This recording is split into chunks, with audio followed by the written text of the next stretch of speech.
मैं कपिल कांत शर्मा एक बार पुनः आपके अपने YouTube channel success with Kapil पर बहुत स्वागत करता हूं।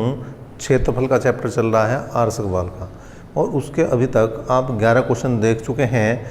आज हम 11 से आगे क्वेश्चनों को देखते हैं। क्वेश्चन नंबर 12 क्या है? एक आयत की लंबाई 50% कम कर दी जाती है तथा चौड़ाई में 80% की वृद्धि कर दी जाती है, तो उस आयत के क्षेत्रफल में कितना परिवर्तन होगा? देखिए, इसी टाइप के क्वेश्चन थे आपके क्वेश्चन नंबर 10 और 11 लगभग। तो हमें क्षेत्रफल परिवर्तन देखना है, तो सबसे पहले हम मान लेंगे कि क्षेत्रफल जो स्टार्टिंग में था वो 100 वर्ग मीटर था, मतलब कुछ भी 100 यूनिट मान लिया हमने एक तरह से। लंबाई में 50% की कमी करी, तो कमी को हम घटाते हैं 100 में से, लिखेंगे 100 में से 50 जाएंगे 50/100। जबकि चौड़ाई में उसने 80% की वृद्धि को जोड़ा जाएगा, तो इसे लिखेंगे भैया 180/100। तो 100 से 100 गया, यहाँ पर 2 जीरो से 2 जीरो गई और 18 पंजे 90। देखिए, पहले 100 था, अब 90 बना। इसका मतलब कुल मिलाकर 10% की क्या आई भाई? कमी। और यही हमारे क्वेश्चन नंबर 12 का क्या है? आंसर है। क्वेश्चन नंबर 13 की बात करते हैं। बड़े छोटे छोटे क्वेश्चन है। क्वेश्चन नंबर 13 है, विरंजन के उपरांत एक तौलिए की लंबाई 20% कमी हुई और चौड़ाई में 10% की कमी हुई, तो क्षेत्रफल में कुल कितने परसेंट की कमी रही है? देखिए, यहाँ पर 100, फिर वही मान लेंगे।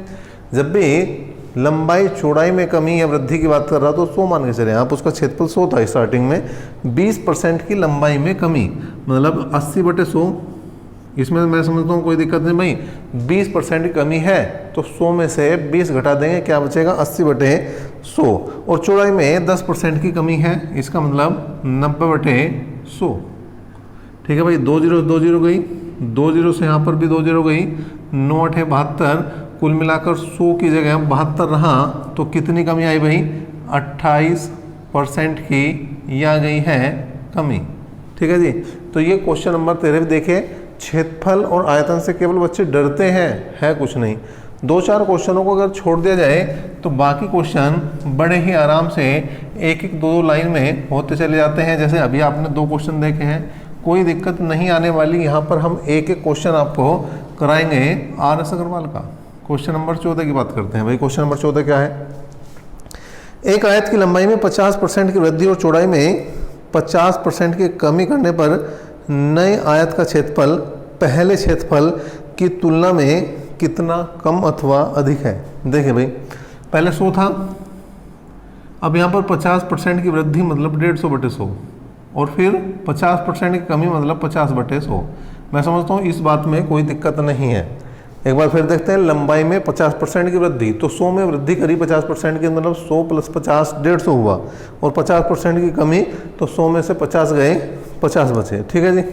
और यहाँ पर ये देखें, 2 जीरो से 2 जीरो गई, 2 जीरो से ये भी 2 जीरो गई, 15 पंजे कितना आया? 75। इसका मतलब 100 की जगह 75 बना, तो कुल मिलाकर 25% की ये आई है कमी। तो ये भी बहुत आसान क्वेश्चन रहा आपके लिए। Question number 14। क्वेश्चन नंबर 15 की बात करते हैं भाई। क्वेश्चन नंबर 15 क्या है? 15 है, किसी आयताकार खेत की केवल लंबाई में 50% की वृद्धि करने पर क्षेत्रफल में कितने प्रतिशत की वृद्धि होगी? देखिए, अगर एक भुजा में चाहे वो लंबाई की बात करें चाहे वो चौड़ाई की बात करें, वृद्धि या कमी है, दोबारा समझे, अगर एक ही भुजा में लंबाई में या चौड़ाई में वृद्धि या कमी है, तो क्षेत्रफल में ही उतनी ही परसेंट की वृद्धि या कमी आप डायरेक्ट निशान लगा सकते हैं। फिर भी अगर करके देखना चाहते हैं तो ये देखिए भाई, 100 था स्टार्टिंग में, ठीक है। अब यहाँ पर इसने कहा कि यहाँ पर केवल लंबाई में 50% की वृद्धि करी, मतलब 50 की वृद्धि करी, तो 150/100 हो जाएगा। अब चौड़ाई में ना तो वृद्धि है और ना कमी है, ना तो वृद्धि है ना कमी है, तो मतलब यहाँ पर 100 में ना कुछ जुड़ेगा ना कुछ घटेगा, तो 100/100 रहेगा। 100 से 100 कैंसिल हो गया, 2 जीरो यहाँ पे भी कैंसिल हुआ, तो 150 आ गया। अब देखिए, पहले 100 क्षेत्रफल था, अब 150 हो गया, मतलब 50% की वृद्धि ही आई है। तो मैंने पहले ही बताया था आपको कि अगर केवल एक भुजा में, दोबारा सुने, केवल एक भुजा में वृद्धि या कमी है, तो उतने ही परसेंट की वृद्धि या कमी क्षेत्रफल में भी हो जाएगी। नेक्स्ट देखते हैं। अब देखते हैं क्वेश्चन नंबर 16। क्वेश्चन नंबर 16 क्या कह रहा है ठीक है। क्वेश्चन नंबर 16 क्या कह रहा है भाई? क्वेश्चन नंबर 16, एक आयत की लंबाई 25% की वृद्धि कर दी जाती है और चौड़ाई में कितने % की कमी की जाए कि कोई परिवर्तन ना हो। देखिए, जब हम पढ़ते हैं प्रतिशतता, वहाँ आते हैं इस टाइप के क्वेश्चन कि अगर क्षेत्रफल में परिवर्तन नहीं हो रहा, अगर उसने कहा क्षेत्रफल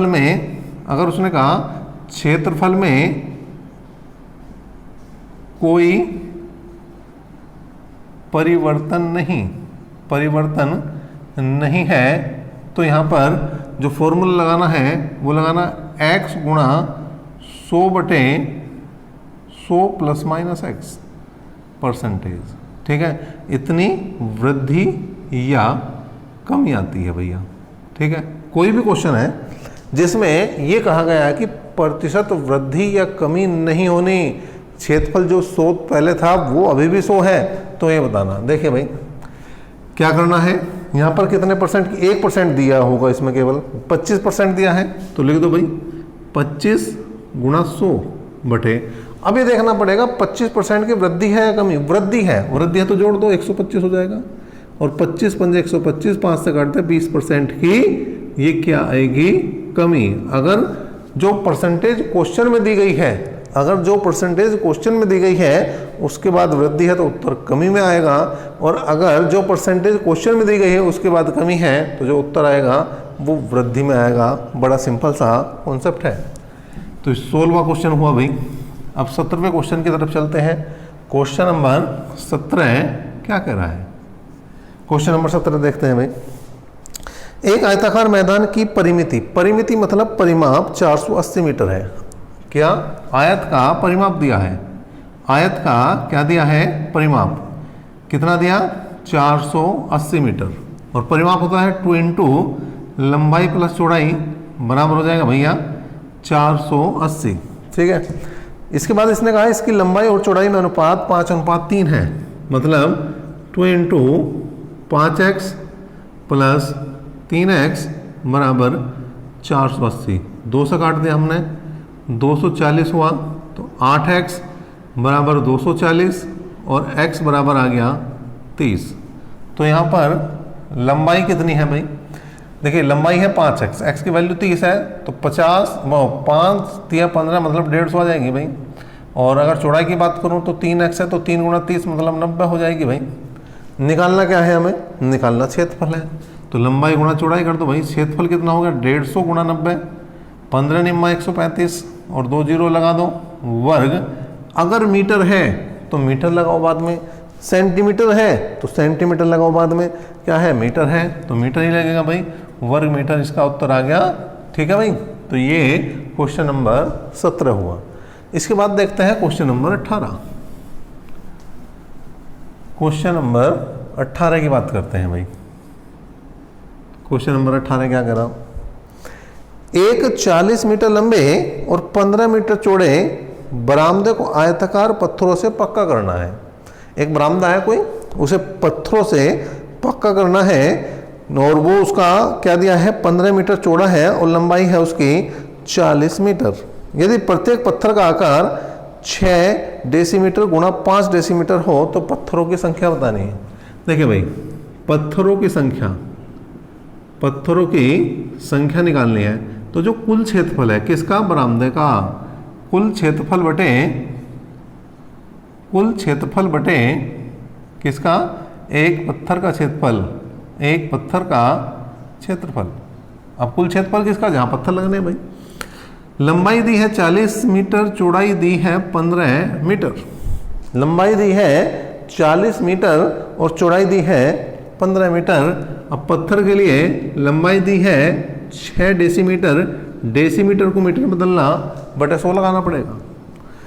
चौड़ाई दी है 5 डेसीमीटर, डेसीमीटर को मीटर बदलना, यहाँ पर भी बटे क्या 10 लगाना पड़ेगा।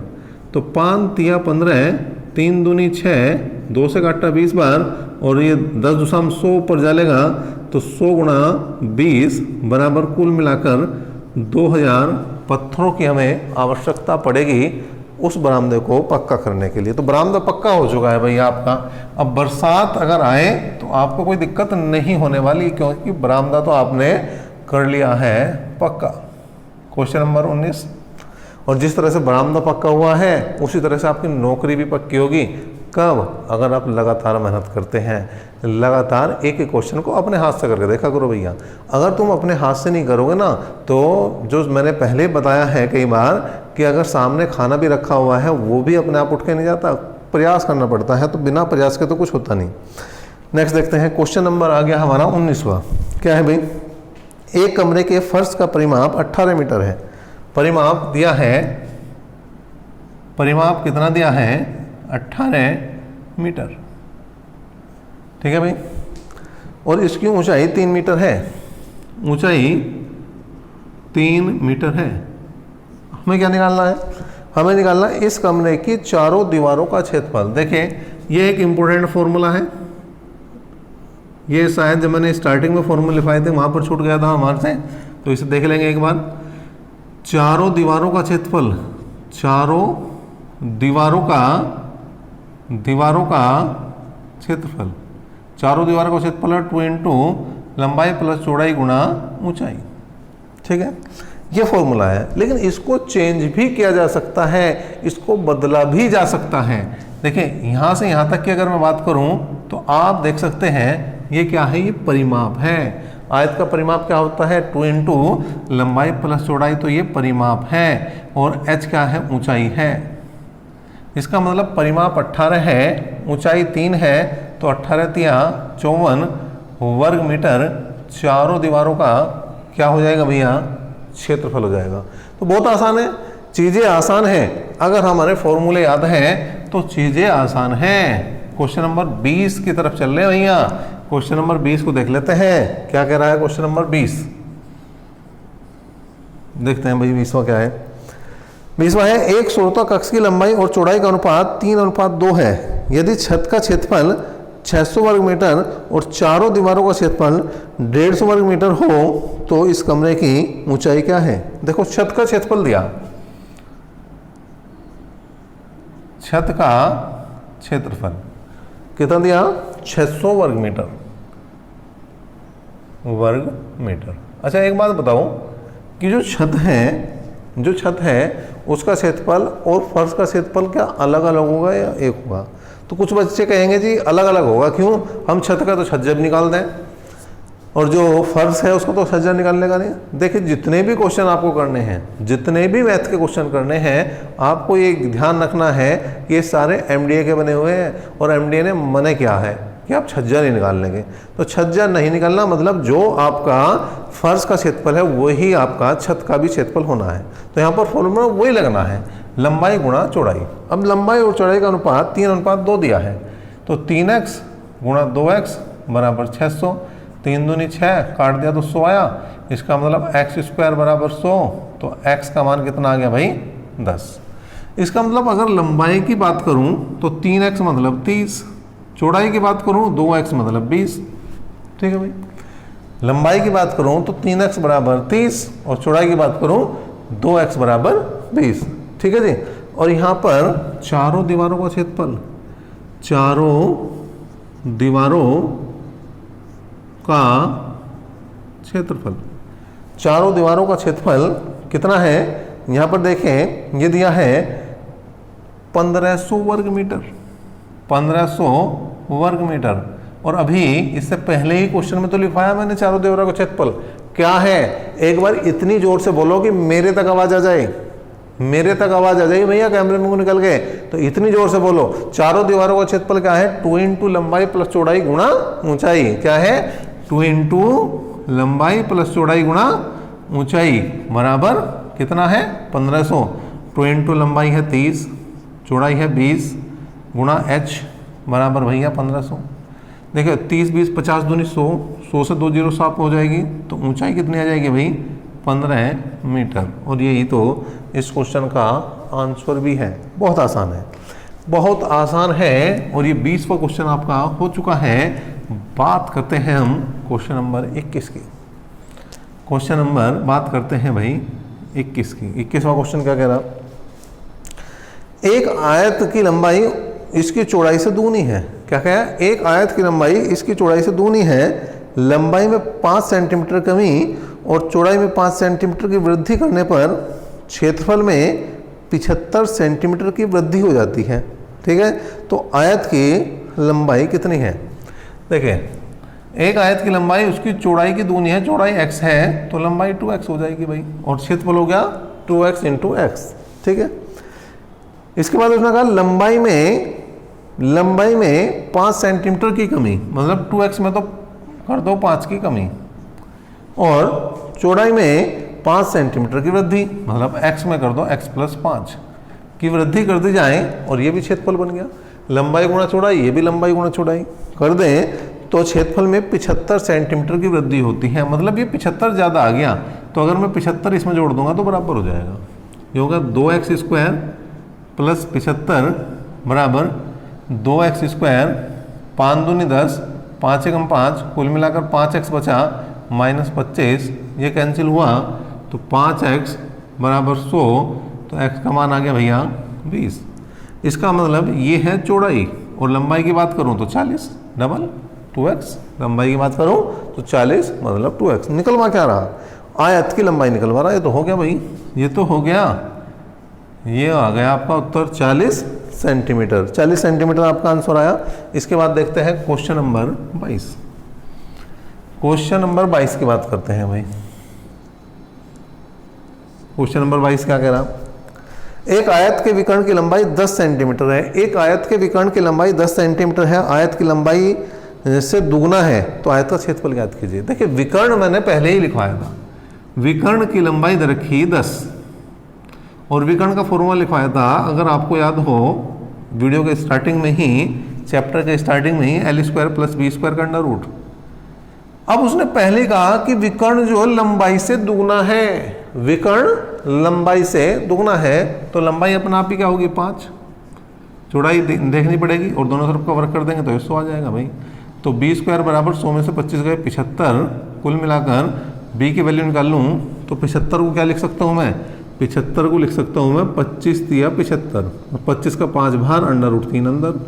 अब क्षेत्रफल चाहिए तो लंबाई गुणा चौड़ाई, लंबाई 5 है, चौड़ाई 5 √3 है, कुल मिलाकर 25 √3 क्या आ गया? ये आ गया आपका क्षेत्रफल। सेंटीमीटर वर्ग सेंटीमीटर वो देख लेंगे। ठीक है, वर्ग सेंटीमीटर लेंगे क्योंकि सेंटीमीटर में है, तो वर्ग सेंटीमीटर। तो ये इस तरह से क्वेश्चन नंबर आपका हुआ 22। चलते हैं क्वेश्चन नंबर 23 की तरफ। क्वेश्चन नंबर 23, क्वेश्चन नंबर 23 देखते हैं भाई। क्या है? 18 सेंटीमीटर लंबे और 14 सेंटीमीटर चौड़े आयत के अंतर्गत खींचे जाने वाले सबसे बड़े वृत्त का क्षेत्रफल कितना होगा? देखिए भाई, ये एक आयत है जिसकी लंबाई 18 है और चौड़ाई जो है वो 14 है। ये 18 है और ये 14 सेंटीमीटर है। अच्छा, एक बात बताओ कि इसे अगर मैं इसमें ज़्यादा से ज़्यादा बड़ा वृत्त ये तो खींच सकता हूँ, मतलब कुल मिलाकर जो चाहे तो लंबाई छोटी हो चाहे चौड़ाई छोटी हो, जो छोटी भुजा होगी उतनी बड़ा व्यास ज़्यादा से ज़्यादा हम कर सकते हैं उस आयत के अंदर जो खींचेगा वृत्त उसका। इसका मतलब इसका जो व्यास है वो 14 है, तो त्रिज्या कितनी होगी भाई? 7। अब क्षेत्रफल क्या होता है? πr²। पहली बार अगर वृत्त का क्षेत्रफल निकालना है, अगर कुछ भी याद नहीं आ रहा और पेपर ख़त्म होने वाला आपका, तो उस टाइम आप 154 पे निशान लगा सकते हो रिस्क लेकर। 90% क्वेश्चनों का आंसर, इस टाइप के क्वेश्चनों का आंसर आपका 154 मिलता है, लेकिन करेंगे इस तरह से भाई। पाई का मान 22/7 है, आर का मान 7 है, तो 7 से 7 गया, 22 × 7 154 वर्ग सेंटीमीटर हो जाएगा। ठीक है भाई, नेक्स्ट देखते हैं क्वेश्चन नंबर 24 की बात करते हैं। क्वेश्चन नंबर 24 देखते हैं भाई, क्या है क्वेश्चन नंबर 24वां है, एक 8 मीटर लंबे और 6 मीटर चौड़े कमरे में 1.6 मीटर चौड़ी कालीन को बिछाया गया है। कालीन की लंबाई बतानी। देखो, जितना टोटल क्षेत्रफल है उतना ही क्षेत्रफल हमें कालीन का चाहिए, ये तो निश्चित है। अब जो टोटल क्षेत्रफल है वो लंबाई गुणा चौड़ाई, मतलब 8 × 6 है, और कालीन की चौड़ाई दी है 1.6, तो लंबाई निकाल लेंगे भाई। पॉइंट हटाने के लिए 0 लगा दिया हमने। 8 दूनी 16, 2 से काट दिया हमने 30 बार, तो लंबाई कितनी आ गई भाई 23 मीटर आ जाएगी आपकी लंबाई, क्योंकि मात्रक हमें उस हिसाब से लिखने हैं जिस हिसाब से हमें दिए गए हैं आंसर में, जिस हिसाब से दिए गए हमें क्वेश्चन में। क्वेश्चन नंबर 25 देखते हैं भाई क्या है। क्वेश्चन नंबर 25, एक पार्क की लंबाई और चौड़ाई का अनुपात 3:2 है। एक व्यक्ति 12 किलोमीटर प्रति घंटे की चाल से साइकिल द्वारा 8 मिनट में इसके चारों एक चक्कर पूरा करता है। पार्क का क्षेत्रफल ज्ञात करना। चारों ओर चक्कर पूरा करा। जब मैंने सूत्र बताए थे तो तुम्हें एक बात बताई थी, अगर हम किसी खेत का चारों तरफ चक्कर लगा रहे हैं इसका मतलब वो परिधि है, अगर वृत्त है, और अगर वो वृत्त के अलावा कुछ और है तो वो है परिमाप। इसका मतलब यहाँ पर पार्क है और लंबाई और चौड़ाई का जिक्र है, वो आ जाएगा आपका परिमाप। अब परिमाप के लिए क्या करना पड़ेगा भाई? परिमाप के लिए आपको टोटल दूरी पता करनी पड़ेगी जो उसने 8 मिनट में चली है।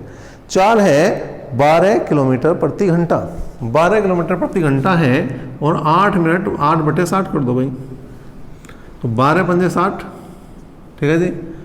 8/5 किलोमीटर आ गया। अब किलोमीटर को बना दो भैया मीटर में, किससे? 1000 से गुणा करके, तो 5 दूनी 10, 8 दूनी 16, 1600 मीटर जो है वो टोटल परिमाप है आपका, जो उसने दूरी तय करी उसका। अब लंबाई और चौड़ाई का अनुपात 3:2 है, तो मतलब ये हो गया 2 × 3x + 2x बराबर 1600। 5 हो गया भाई, 3 और 2 5 दूनी 10, 10x बराबर 1600। इसका मतलब 0 से 0 गया, ये आया 160।